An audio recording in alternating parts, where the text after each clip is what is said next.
Selamat datang di channel Pemuja Malam. Jangan lupa like, share, and subscribe ya. Terima kasih.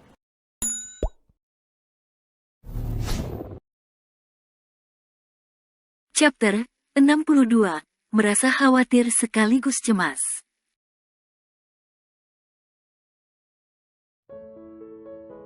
Aluna mengendalikan dirinya. Dia segera melepas pelukan mereka dan mengajak Naira untuk duduk. Wanita itu juga syok dengan apa yang telah dia dengar. Namun, dia juga harus menenangkan Naira yang terus menangis. "Mama duduk dulu, tenangin diri dulu ya," ajak Aluna. Naira tak menolak, dia mendudukkan dirinya di kursi tunggu. Aluna duduk di sebelah mantan mertuanya itu, dia mencoba untuk menenangkannya. "Effendi," dia menatap Aluna dengan tatapan lekat. Mantan istri yang ia acuhkan dulu, datang untuk menenangkan sang mama. Seharusnya wanita itu membencinya dan keluarganya. Namun, dia justru datang dan turut menemani Naira. Naira terus menangis, tubuhnya juga terlihat sangat lemah. Mengetahui suaminya kritis, membuat Naira sangat syok dibuatnya. Aluna hanya bisa mengusap punggung Naira seraya mengucapkan kata-kata penenang. "Mama tenang dulu, jangan sampai darah tinggi Mama juga kambuh karena ini. Sudah cukup Papa yang sakit, Mama jangan sampai. Papa butuh Mama. Kalau Mama sakit, siapa yang menemani Papa? Mama pokoknya yang tenang, dokter pasti mengusahakan yang terbaik," ujar Aluna seraya meyakinkan wanita paruh baya itu. "Semuanya karena Effendi, dia yang membuat semuanya seperti ini. Papa kehilangan perusahaannya, selingkuhan Effendi merebut perusahaan Papa."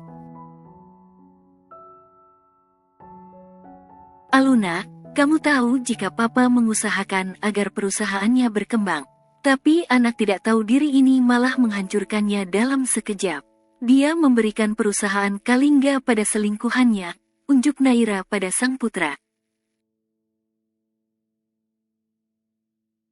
Aluna begitu kaget. Dia menatap Effendi yang justru malah mengalihkan pandangannya seakan pria itu malu ditatap oleh mantan istrinya. Aluna tak menyangka jika Effendi sampai melakukan hal itu dan membuat perusahaan Kalingga diambil alih oleh orang lain. Terlihat, dokter keluar dengan membawa berangkar Tuan Hans. Melihat itu, Naira dan Aluna bergegas mendekatinya. Naira begitu syok saat melihat keadaan suaminya yang terdapat banyak selang di tubuhnya. Wanita paruh baya itu dan putranya segera mengikut berangkar Hans yang akan dipindahkan. Saat Aluna akan menyusul mereka, tiba-tiba ada yang memegang bahunya. Wanita itu menoleh dan terkejut saat mendapati suaminya ada di sana. "Mas, Arfian," menarik tangan sang istri, membuat wanita itu jatuh dalam pelukan sang suami. Tak kuat menahan sesak yang sedari tadi Aluna pendam, wanita itu pun memeluk erat suaminya. Dia menumpahkan tangisnya di pelukan suaminya itu. "Shoot, tenang ya, aku di sini," bisik Arfian. "Papa Hicks, kenapa Papa jadi begini? Mas Effendi yang melakukan kesalahan, kenapa Papa yang dihukum Hicks?" isak Aluna. "Sayang, dengar aku." Arfian menangkup wajah sang istri, dia menatap lekat mata wanita itu. Mungkin, dengan cara ini membuat Effendi sadar dan menyesal dengan apa yang sudah dia lakukan. Agar pria itu juga sadar, jika perbuatan buruknya akan melukai orang terdekatnya. Bahkan, akan berimbas pada orang tuanya. Semoga dengan ini, Effendi sadar dan berhati-hati dalam melangkah. Terang Arfian. "Tapi, kenapa Papa, kasihan Papa Hicks, perusahaan itu Papa yang mendirikannya hingga sebesar sekarang. Dalam sekejap, Papa kehilangan perusahaannya. Kenapa, Hicks? Arfian kembali memeluk istrinya. Dia mengusap bahu wanita itu yang bergetar hebat. Arfian turut berduka atas apa yang terjadi. Dia juga tidak menyangka jika putri keluarga Hendrawan akan seberani ini. Aku ingin melihat Papa, pinta Aluna setelah wanita itu sedikit tenang. Boleh, tapi jangan terlalu lama ya. Kita punya Azura, dan dia butuh kamu. Tidak mungkin kita meninggalkan dia terlalu lama, apalagi dia butuh ASI. Balas Arfian yang mendapat anggukan dari Aluna. Sore hari, Arfian memutuskan untuk membawa Aluna pulang. Sepanjang perjalanan, Aluna hanya diam. Wanita itu memandang jendela mobil suaminya dengan tatapan kosong. Pikirannya selalu tertuju pada Hans yang belum sadarkan diri. Aluna merasa khawatir sekaligus cemas. Sayang, kita jemput Azura dulu ya, ujar Arfian tanpa menatap istrinya. Pria itu fokus mengendarai mobilnya dengan kecepatan sedang. Sayang, tidur ya? Tanya Arfian seraya melirik sang istri. Karena tak kunjung mendapat jawaban, Arfian pun memegang tangan istrinya yang berada di pangkuan. Hal itu, tentu saja membuat Aluna terkejut. Dia langsung menolehkan kepalanya dan menatap sang suami dengan mata membulat sempurna. Kenapa mas? Kaget Aluna. Melamun, tebak Arfian dengan melirik istrinya itu. Maaf, aku kepikiran dengan Papa. Lirih Aluna. Arfian menghela nafas pelan. Dia menghentikan mobilnya setibanya di lampu merah. Lalu, pria itu sedikit menggeser tubuhnya menghadap ke arah sang istri. Matanya menatap lekat wanita yang saat ini menyandang status sebagai istri sekaligus ibu dari putrinya. Tuan Hans pasti akan sehat kembali, kamu tidak perlu khawatir. Soal perobatannya, aku yang akan menanggungnya. Jika memang diperlukan, aku ada kenalan teman yang dia seorang dokter spesialis jantung. Nanti, akan kubawa dia untuk mengobati Tuan Hans. Kata Arfian membuat Aluna sedikit tenang. Wanita itu meraih tangan suaminya dan menggenggamnya dengan lembut. Kamu begitu baik mas, terima kasih.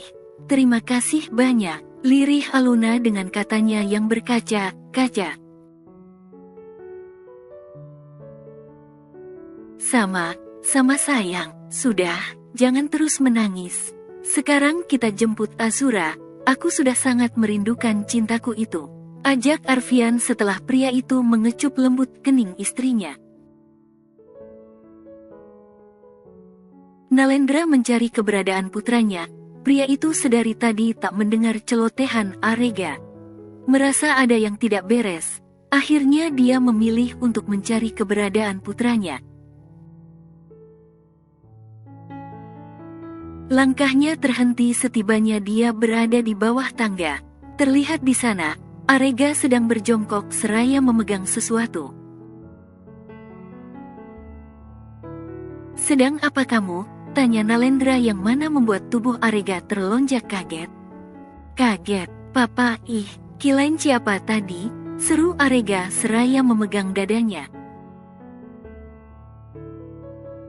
Nalendra berjalan mendekat. Dia melihat apa yang sedang putranya lakukan.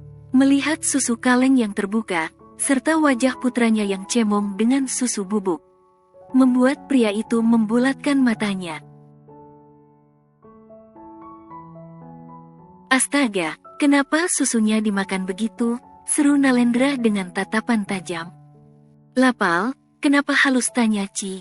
Namana Lapal juga, seru Arga dan kembali melanjutkan kegiatannya. Nalendra melongo tak percaya. Dia merebut kaleng susu itu hingga membuat Arga mengamuk.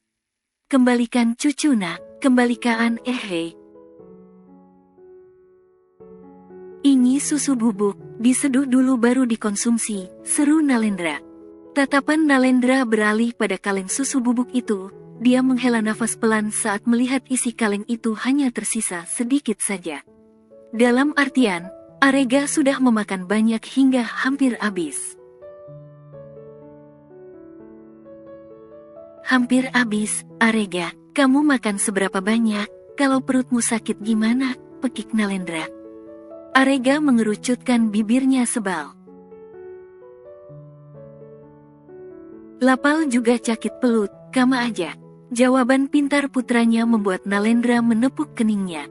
Astaga, ngidam apa Divya saat hamil dia? Batin Nalendra. Tanpa rasa bersalah, Arega beranjak pergi, meninggalkan sang papa yang masih terus mengomelinya. Bocah menggemaskan itu pergi ke teras rumah, di mana hanya 2 orang bodyguard yang berjaga di sana. Hai, bocan kali, Dedek Jula malah dibawa Pelgi. Lega jadi cendilian, bocana, rengek Arega. Tatapan Arega terhenti saat melihat kucing yang sedang lewat di delan rumahnya. Melihat itu, senyum Arega mengembang. Dia bergegas mengejar kucing itu dengan larinya yang cepat. Merasa ada yang mengejarnya, kucing itu pun berlari menjauh. Arega menambah kecepatan larinya dan berusaha menggapai kucing tersebut. Hi, belentai kau gal 000 ngege, kemali, main kamalega, teriak Arega dengan semangat. Keduanya pun memutari air mancur hias yang ada di tengah halaman. Sampai di putaran ke-10, Arega menghentikan langkahnya. Bocah menggemaskan itu tampak kelelahan dengan nafasnya yang memburu. Dakal galong kecacal. Dia lancing, lega lancing banyak lemakna. Cucah ngejalna ocehan Arega terhenti kala melihat mobil Arfian memasuki gerbang. Senyum bocah menggemaskan itu mereka. Dia bergegas berlari menghampiri mobil Arfian yang sudah memasuki halaman rumahnya. Dedek Jula pulaang, Dedek Jula pu. Nalendra Ayang baru saja keluar dari pintu utama pun terkejut melihat putranya terjatuh. Untung saja mobil Arfian sudah melewatinya, sehingga anak itu tak tertabrak. Arega, Nalendra berlari. Dia segera membantu putranya berdiri. Sakit, tanya Nalendra seraya mengecek keadaan putranya. Arega hanya diam. Dia menahan sesak di dadanya. Bibirnya melengkung ke bawah. Matanya terlihat berkaca-kaca bersiap akan menangis. Cakit, cicit, Arega. Apa yang sakit? Tanta Nalendra karena dia tak menemukan luka di tubuh putranya. Arega menarik celananya. Terlihat lutut anak itu terluka dan sedikit mengeluarkan darah. Melihat itu, Nalendra membulatkan katanya. Dia segera mengecek keadaan lutut Arega yang lain. Ternyata sama, hanya tidak separah yang sebelumnya.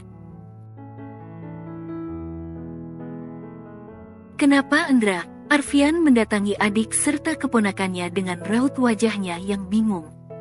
Jatuh, banyak gaya sih nih anak, omel Nalendra. Hidung Arega kembang kempis, wajahnya semakin memerah.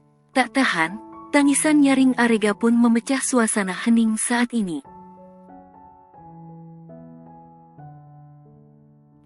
Aduh, sakit banget ya, panik Nalendra. Arega menggeleng, dia justru merentangkan tangannya pada Arfian. Melihat itu, Arfian menggendong Arega dengan raut wajahnya yang panik. Hua, cayangku, lega mau cayangku, teriak Arega dengan histeris. Arfian lalu membawa Arega masuk menemui Aluna yang sudah lebih dulu membawa Azura ke kamarnya. Mendapati Arega yang menangis kencang, tentu saja Aluna panik. Beruntung, Azura sedang tidur, sehingga dia bisa menenangkan Arega. "Jatuh di mana?" tanya Aluna. "Di depan. Biasa, banyak tingkah dia," jawab Arfian setelah menyerahkan Arega ke pangkuan sang istri. Aluna memeriksa keadaan lutut Arega. Dia meminta Arfian untuk membawakannya obat. Terlihat, Nalendra masuk menemui Arega seraya membawa kotak obat. Melihat itu, Arfian segera mengambilnya dan menyerahkannya pada sang istri. "Lain kali hati, untung gak hilang kakinya," tegur Aluna sambil mengambil pembersih luka dari dalam kotak obat. Arega menghentikan tangisnya. Dia merasa ada yang aneh dengan perkataan Aluna. "Lega jatuh kama badan lega juga. Bukan cuman kakina doang," celetuk Arega dengan sesenggukan. "Lain kali, hati, jangan sampai jatuh lagi," ujar Aluna yang mulai bersiap menyemprotkan pembersih luka itu di lutut bocah menggemaskan itu. "Lega mau main kama dedek jula, dedea." Arega menghentikan celotehannya saat mendengar suara semprotan disertai dengan rasa nyeri di lukanya. Anak itu segera menundukkan kepalanya. Dia melihat Aluna yang baru saja menarik semprotannya. Semakin lama, lututnya semakin sakit akibat semprotan pembersih luka itu. "Hua, cakit na, cakit," Aluna panik saat Arega menangis. Wanita itu pun akhirnya mencoba mengeluarkan jurus andalannya.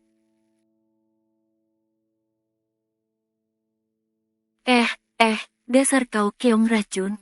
Balu kenal ajak tidul Hicks." "Hahaha, dangdut lagi hahaha." Nalendra dan Arfian tertawa kuat saat mendengar Arega melanjutkan dangdut yang Aluna serukan. Bersambung.